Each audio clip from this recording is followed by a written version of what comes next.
Il est affirmé que seulement 33 secondes de vocalisation peuvent déclencher des processus de restauration interne. Ce n'est pas une expression imagée, mais un véritable phénomène vibratoire.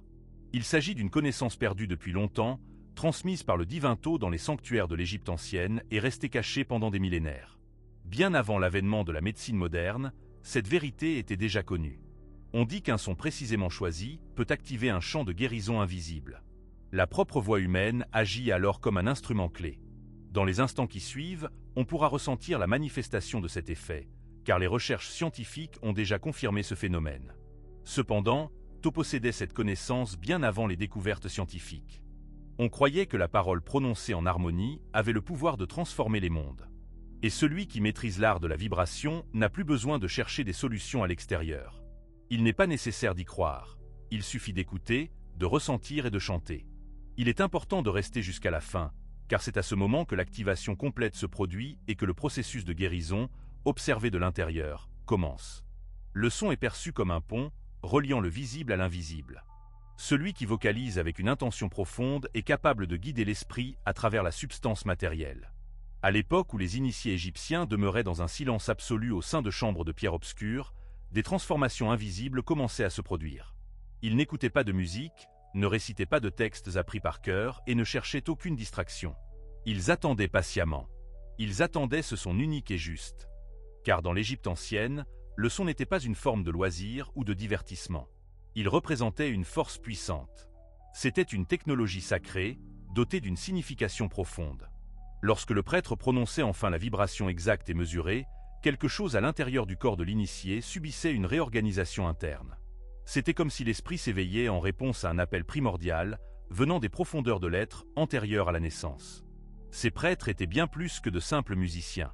Ils étaient de véritables maîtres de la fréquence. Chaque son émanant de leurs lèvres poursuivait un but précis: guérir, harmoniser, éveiller. Ils comprenaient parfaitement que le corps humain répond aux vibrations comme un instrument ancien, finement accordé. Ce n'était pas une question de foi ou de dogme.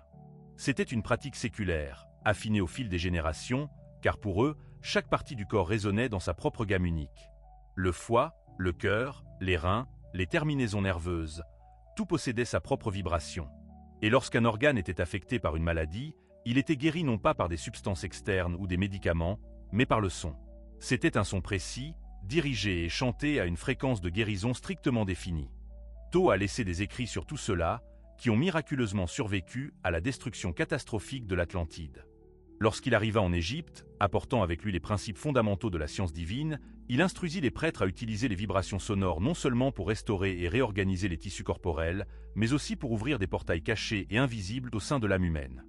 Il affirmait que la chair n'est que la couche la plus externe et superficielle de l'être, et que le véritable champ de transformation profonde se situe sur le plan vibratoire, inaccessible à la vue ordinaire, mais parfaitement perceptible pour l'âme.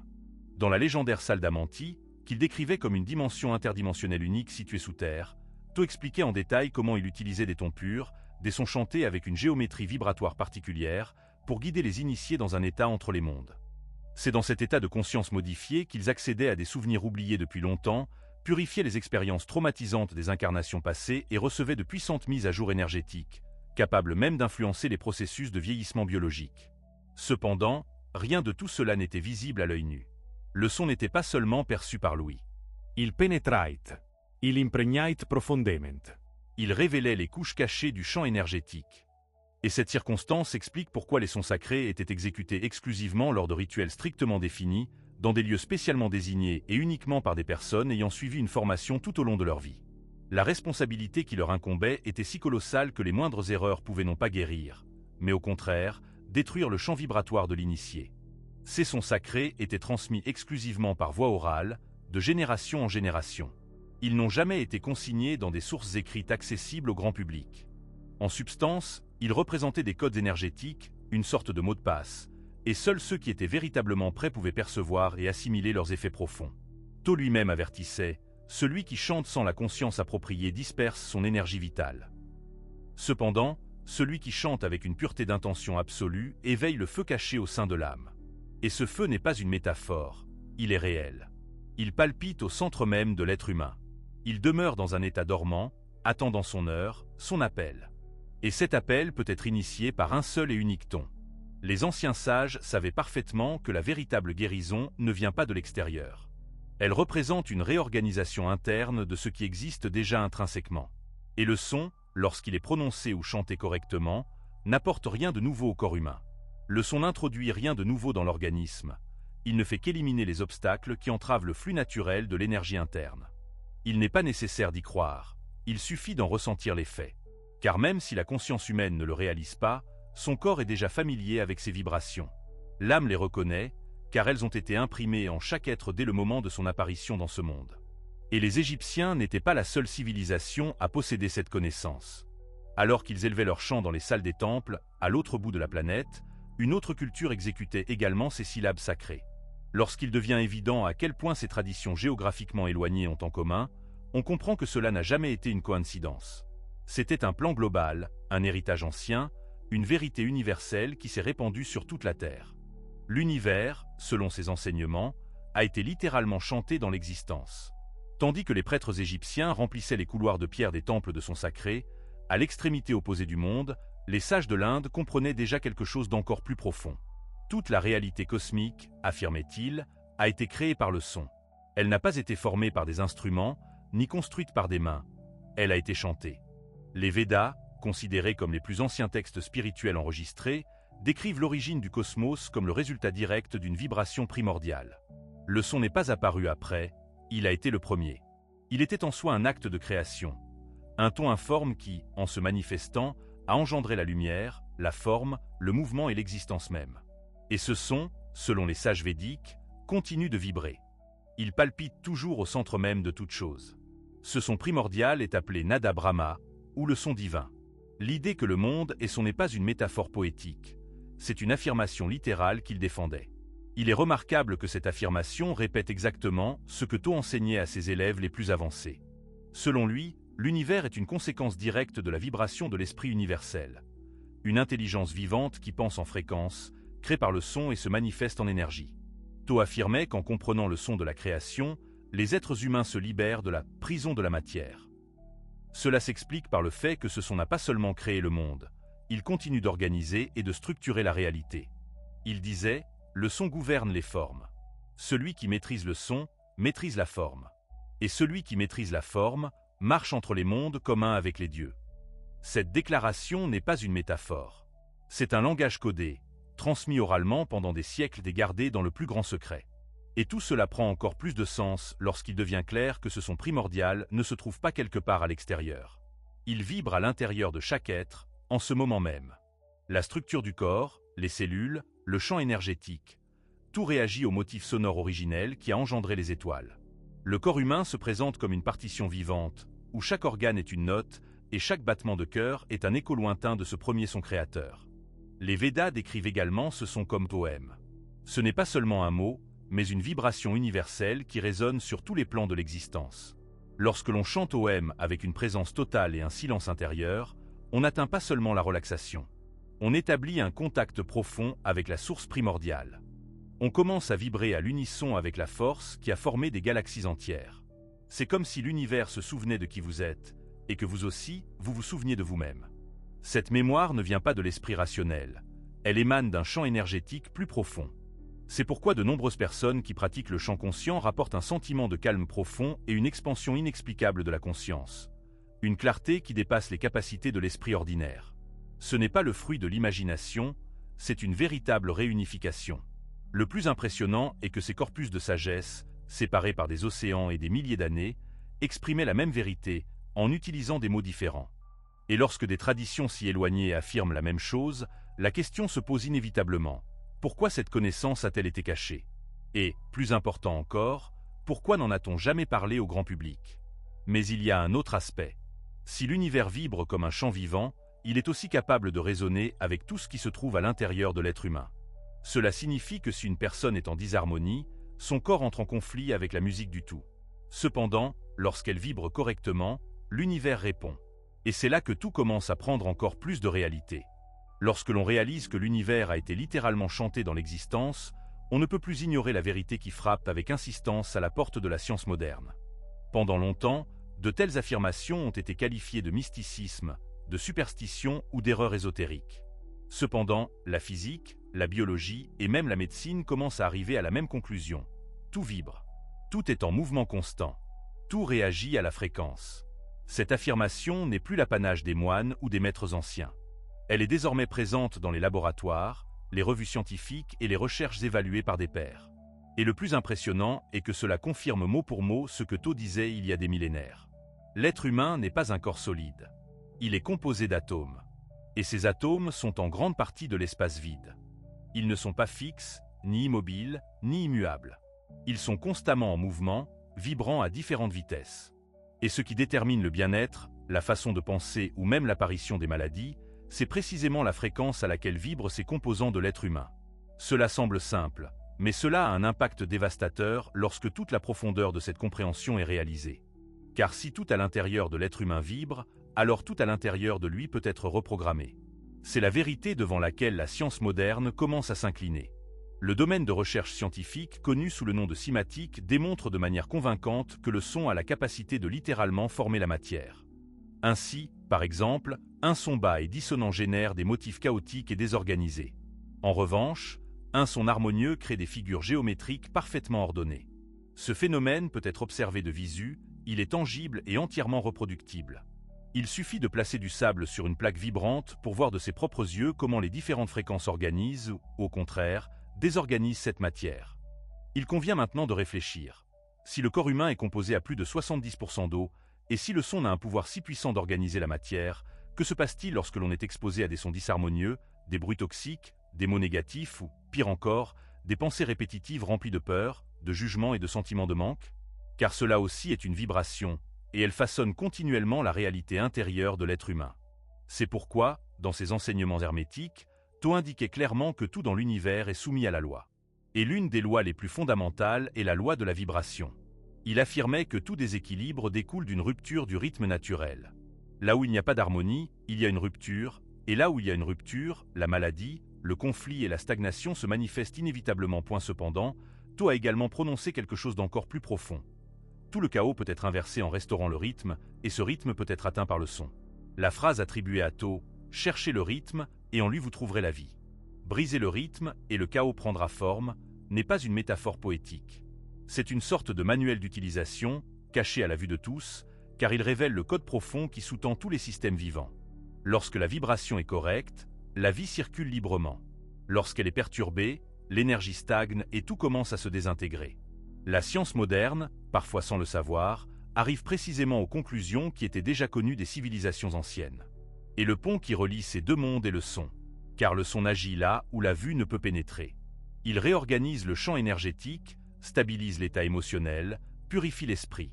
Mais, plus important encore, il active ce qui sommeille en chaque être humain. C'est à ce moment que les mots doivent céder la place à l'expérience directe. Parce qu'il ne suffit pas de savoir que c'est réel. Il faut le ressentir. Il faut écouter avec son corps. Laisser la vibration accomplir ce qu'aucune pensée ne peut faire. Et lorsque l'on en fera l'expérience pour la première fois, on comprendra pourquoi tant de sages ont consacré leur vie à préserver cette connaissance. La propre voix humaine est capable de déclencher un processus de guérison dès maintenant. Et c'est le moment où tout change, car la guérison, qui semblait autrefois lointaine, mystérieuse, accessible uniquement aux maîtres ou aux technologies avancées, a toujours été à l'intérieur de l'être humain. Littéralement à l'intérieur, pas dans une autre dimension, pas à un autre moment, mais ici et maintenant. Et l'instrument qui active cette guérison est plus proche qu'on ne peut l'imaginer. C'est sa propre voix. La voix humaine n'est pas seulement un son. C'est une énergie codée par les émotions, l'intention et la fréquence. Et le plus impressionnant de tout, elle porte la signature vibratoire unique de l'âme. Quand on parle avec colère, la fréquence de sa voix vibre en disharmonie. Quand on parle avec amour, tout est restauré et harmonisé. Imaginez maintenant ce qui se passe quand on chante avec pleine conscience, avec présence, avec une intention claire. La vibration générée par sa propre voix commence à réorganiser son champ interne, comme on accorderait un instrument oublié depuis des siècles. Cette pratique n'est pas nouvelle. En fait, c'est l'une des plus anciennes de l'histoire spirituelle de l'humanité. Cependant, elle a été oubliée, banalisée, et parfois même ridiculisée. Car la dernière chose que le système souhaite, c'est que l'être humain découvre que sa propre voix est la clé, l'outil, le portail vers la guérison. Tho l'a toujours clairement fait savoir. Il disait que le son, chanté avec pureté, est comme un rayon de lumière qui transperce les couches denses de la matière, libérant l'énergie emprisonnée, éliminant les blocages et restaurant le flux naturel de la force vitale. Dans ses enseignements les plus secrets, il a révélé que la parole, utilisée en harmonie avec l'intention du cœur, devient la plus haute technologie spirituelle. Quelque chose qui agit directement sur les niveaux subtils de l'être, là où aucune médecine ne peut atteindre. Et quand on chante le bon son pendant 33 secondes, quelque chose de remarquable se produit. La vibration générée commence à résonner à l'intérieur de soi. Elle trouve les points qui sont en disharmonie et commence à les aligner. Le champ énergétique de la personne réagit immédiatement. Le système nerveux ralentit. L'esprit se tait. Le corps commence à libérer les tensions accumulées. Et, par-dessus tout, on ressent. On ressent comme si quelque chose s'était débloqué, comme si l'énergie circulait à nouveau par des chemins oubliés. Mais ce n'est pas n'importe quel son. Il ne suffit pas de chanter n'importe quoi et d'attendre un miracle. Il existe des sons spécifiques, des codes vibratoires précis, transmis de génération en génération d'initiés et soigneusement gardés dans les plus anciennes traditions spirituelles. Ils n'ont pas été créés par caprice. Ils ont été découverts par résonance, par une connexion directe avec le plan supérieur. Ces sons étaient utilisés dans les temples, dans les rituels de guérison, dans les pratiques d'alignement spirituel, et pas seulement en Égypte. Ces sons, se manifestant sous diverses formes dans les cultures les plus anciennes de la Terre, pointent tous vers la même vérité. La voix humaine, utilisée avec une présence totale, devient l'outil de guérison le plus puissant qui soit. C'est ici que la connaissance ancienne et la compréhension moderne fusionnent. Ce qui était autrefois exécuté lors de rituels secrets et soigneusement préservé comme un trésor spirituel, commence maintenant à être redécouvert même par ceux qui n'ont jamais mis les pieds dans les temples. La neurobiologie, la physique et la médecine vibratoire commencent à indiquer ce que les anciens maîtres savaient déjà intuitivement. Il existe des sons spécifiques capables d'activer des parties précises du corps énergétique humain. Et ce n'est pas une question de foi, c'est une question de vibration. Chaque centre énergétique du corps humain vibre à une fréquence unique. Ces centres, connus sous le nom de chakras, ne sont pas de simples concepts symboliques. Ils représentent de véritables réalités vibratoires, comme des miroirs reflétant des aspects profonds de la conscience humaine. Lorsqu'ils sont en harmonie, l'énergie circule librement. Lorsqu'ils sont bloqués, tout stagne et s'enlise. Et c'est là que les sons agissent comme des clés. Des clés qui n'ouvrent pas des portes extérieures, mais des portails intérieurs. Chaque syllabe, racine, porte une vibration ancienne et puissante. La syllabe « l'âme » active le sentiment de sécurité et de stabilité. Vam éveille le plaisir et le potentiel créatif. Ram renforce la volonté et la puissance intérieure. Yam donne accès à l'amour pur et inconditionnel. Am ouvre la capacité d'expression et de communication. Om éveille la vision intérieure et l'intuition. Et A connecte à la conscience supérieure. Ces syllabes n'ont été inventées par personne. Elles ont été perçues. Elles sont nées du silence profond de la méditation des sages. Elles ont été ressenties et non imaginées. Eto en parlait déjà il y a des milliers d'années dans des inscriptions qui ont résisté à l'épreuve du temps. Il enseignait que l'être humain possède cette chambre de feu intérieur et que chacune d'elles réagit à une vibration sacrée. Lorsque ces vibrations sont chantées dans le bon ordre, avec intention et présence, quelque chose d'extraordinaire se produit. Une échelle invisible commence à se former à l'intérieur de la personne. Une échelle faite de sons. Et c'est par cette échelle que la conscience commence à s'élever. Cette échelle a été nommée par lui le chemin vers le trône de la conscience supérieure. Non pas un trône physique, mais un état d'être où la dualité se dissout, où le temps ralentit, où la peur perd son pouvoir. C'est un espace intérieur où l'âme se souvient de qui elle est. C'est pourquoi ces sons ne peuvent pas être chantés n'importe comment. Il faut les vivre. Quand on chante l'âme, on sent la base de son corps vibrer. Quand on chante Vam, on sent le mouvement des émotions. Avec Ram, on sent la chaleur monter au centre du ventre. Avec Yam, la poitrine s'ouvre. Am purifie la gori. Om élargit le front. Et A crée une vibration qui semble résonner au-delà du corps physique. Comme si chaque son ouvrait une nouvelle dimension. On peut le faire dès maintenant, assis en silence, les yeux fermés, sans se presser, juste chanter, ressentir, laisser le son toucher précisément là où c'est nécessaire. Et avec le temps, on remarquera que quelque chose change. Ce n'est pas quelque chose que l'on peut comprendre avec l'esprit. C'est quelque chose que tout son champ commence à ressentir, comme s'il était accordé de l'intérieur. Cette pratique est un outil d'accès. Elle n'ouvre pas seulement, elle révèle. Parce que, lorsque les portails intérieurs s'ouvrent, on commence à voir au-delà des sens ordinaires. On commence à réaliser qu'il y a beaucoup plus de vie en soi que ce que l'on montre au monde. Il existe des couches d'énergie, de mémoire, de pouvoir spirituel, dormante, mais prête à s'éveiller. C'est le secret caché parmi les sons. Et à mesure que cette échelle sonore se construit à l'intérieur de la personne, quelque chose commence à se produire à un niveau encore plus profond. On n'ouvre pas seulement des canaux énergétiques. On accède à des fréquences qui agissent directement sur l'architecture cellulaire. C'est ici que la science franchit enfin une frontière que les anciens maîtres connaissaient déjà. En particulier, une fréquence spécifique attire l'attention des chercheurs, des thérapeutes vibratoires et des musiciens conscients, 528 Hz. Cette fréquence ne fait pas que détendre.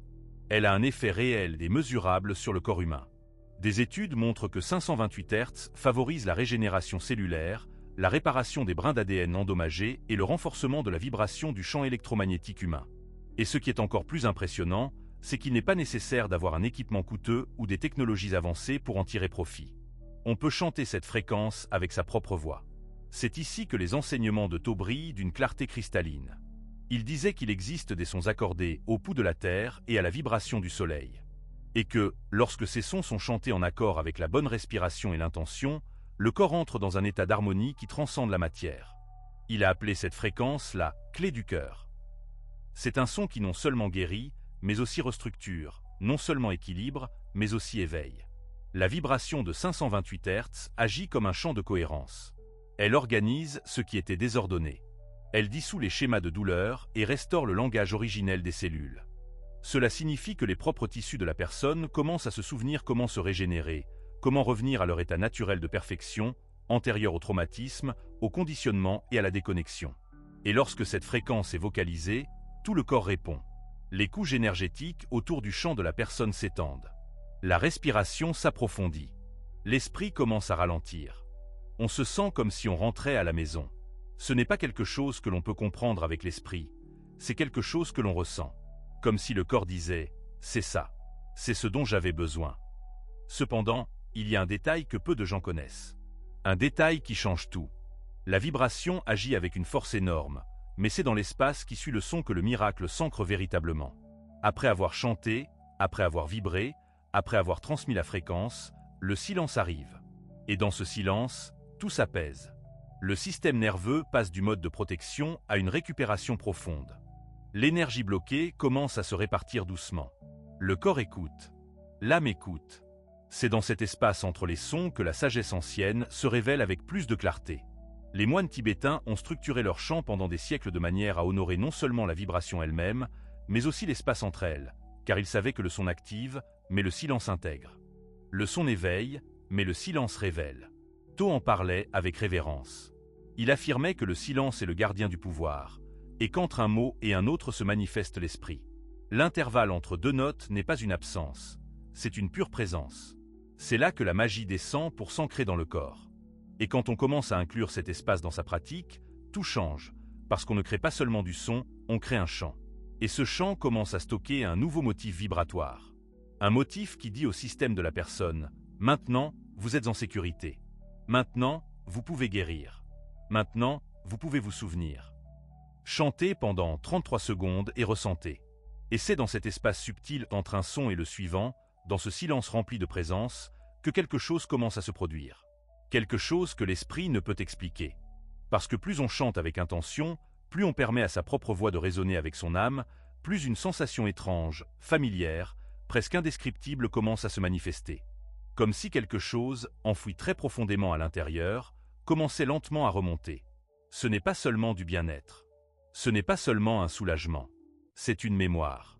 Oui, une mémoire, mais pas de l'enfance, pas de cette vie actuelle. C'est une mémoire qui ne vient pas du cerveau, mais du chant, de l'esprit. Comme si chaque note que l'on chante décodait des fichiers oubliés. Comme si la vibration commençait à dissoudre le brouillard qui l'empêchait depuis longtemps de voir qui il est vraiment. Tho disait que l'âme porte, comme un miroir vivant, toutes les impressions vibratoires de ses passages à travers différentes existences. Et que la voix humaine, lorsqu'elle est utilisée consciemment, est le seul fil qui peut accéder à ces couches. Il enseignait qu'il existe des sons qui non seulement réorganisent le corps physique, mais aussi réactivent le champ de mémoire originel de l'âme. Des sons qui font que l'on se souvient de ce qui a été oublié à la naissance. Ce qui a été caché pour que l'expérience de la matière soit possible, mais qui est maintenant prêt à se manifester. Et cette mémoire ne vient pas en mots, elle vient comme des sensations. Une constriction dans la poitrine qui se dissout dans le calme. une boule dans la gorge qui se transforme en expression, une vieille douleur qui s'en va simplement. Chaque vocalisation, chaque chant, fait avec vérité, agit comme un portail, un déblocage, une purification silencieuse mais profondément transformatrice. On ne guérit pas seulement le corps, on ramène la lumière à des parties de soi qui étaient obscurcies. On ravive des aspects de son identité spirituelle qui sommeillaient.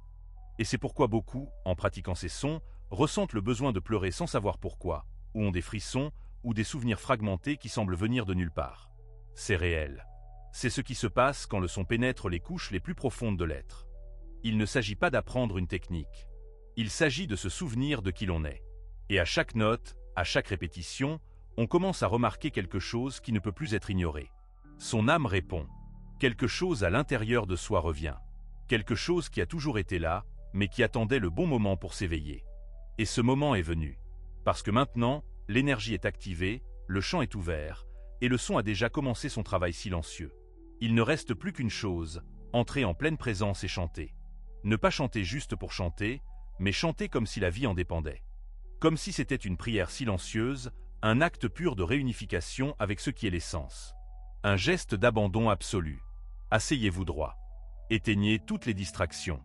Inspires profundament. Et quand le corps est rempli d'air, relâchez-le sous forme de son. Focalises Pas seulement avec les lèvres. Il faut se concentrer sur les sensations internes en laissant le son résonner dans la cage thoracique, le larynx et la cavité crânienne. Il est important de ressentir cette résonance, pénétrant dans les recoins de l'être où la pensée ordinaire ne peut atteindre. Il est crucial de demeurer dans cet état de pleine présence en maintenant la vibration pendant un intervalle strictement défini, 33 secondes, sans dévier ni plus ni moins. Cette durée n'est pas fortuite. 33 secondes représentent le seuil minimal nécessaire pour que la nouvelle vibration puisse se stabiliser de manière fiable dans le champ énergétique subtil de la personne. Cette durée est suffisante pour que l'onde sonore contourne l'esprit rationnel et pénètre directement au cœur même de la conscience. C'est à ce moment que se produit le tour de clé métaphorique.